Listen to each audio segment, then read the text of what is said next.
Assalamualaikum warahmatullahi wabarakatuh. Salam dan bahagia Bapak Ibu Guru. Berjumpa lagi dengan saya Iwan, calon guru penggerak angkatan 11 dari SMK Negeri 1 Lamongan, Kabupaten Lamongan. Video kali ini adalah koneksi antar materi modul 2.1, yaitu pembelajaran berdiferensiasi.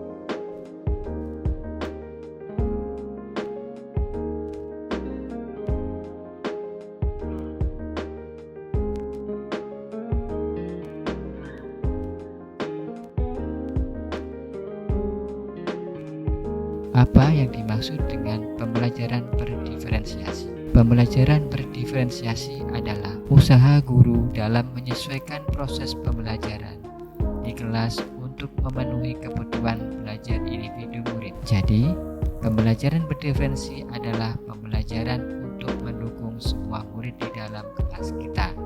Apa maksudnya? Ingat, setiap anak adalah unik.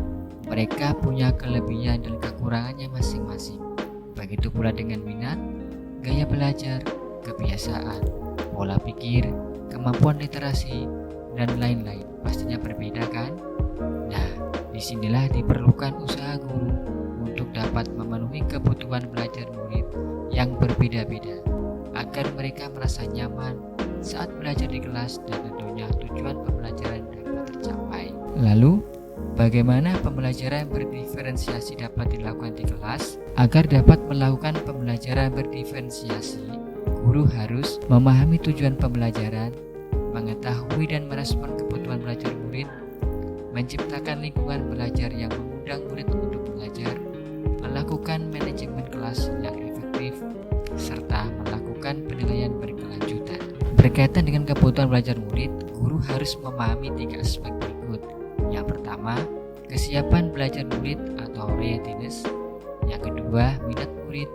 Dan yang ketiga, profil belajar murid. Lalu, apa kesiapan belajar murid? Kesiapan belajar murid mengharuskan guru untuk menilai pengetahuan awal dan menentukan apa yang telah murid ketahui dan di mana murid berada. Minat murid. Minat setiap anak pasti berbeda-beda.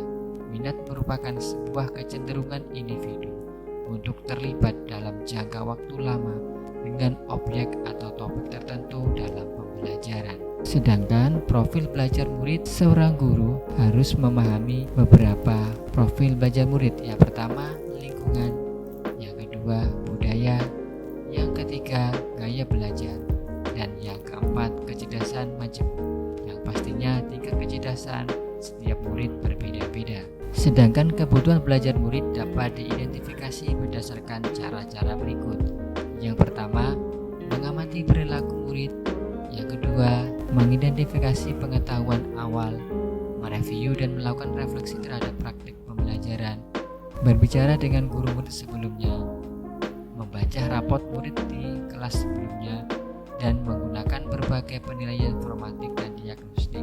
Strategi untuk mendiferensiasi pembelajaran ada 3. Yang pertama adalah diferensiasi konten, yang kedua diferensiasi proses, yang ketiga diferensiasi produk. Diferensiasi konten adalah berkaitan dengan apa yang kita ajarkan, seperti materi, konsep, atau keterampilan yang perlu dipelajari berdasarkan kurikulum.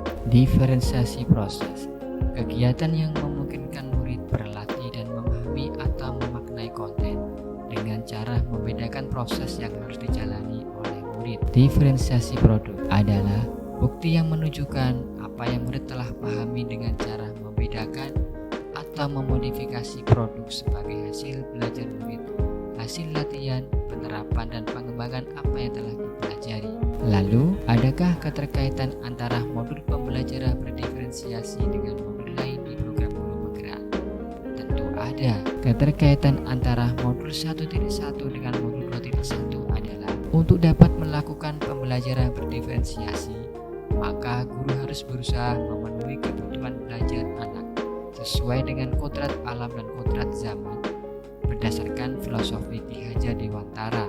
Keterkaitan antara modul 1.2 dengan modul 2.1 dalam melakukan pembelajaran berdiferensiasi untuk dapat memenuhi kebutuhan murid, seorang guru penggerak harus berpihak pada murid, reflektif, mandiri, kolaboratif, dan inovatif. Dengan demikian, seorang guru penggerak dapat mewujudkan kepemimpinan murid dengan menuntun murid merdeka belajar. Hal ini sesuai dengan nilai dan peran guru penggerak. Keterkaitan antara modul 1.3 dengan modul 2.1. Pembelajaran berdiferensiasi merupakan salah satu strategi atau cara untuk mewujudkan visi guru penggerak yang berpihak pada murid. Keterkaitan antara modul 1.4 dengan modul 2.1. Dalam pelaksanaan pembelajaran berdiferensiasi antara guru dan murid, harus ada kesepakatan kelas terlebih dahulu agar proses pembelajaran dapat berjalan dengan baik sesuai dengan nilai-nilai budaya positif. Demikian video koneksi antara materi modul 2.1. Semoga video ini bermanfaat. Terima kasih. Wassalamualaikum warahmatullahi wabarakatuh.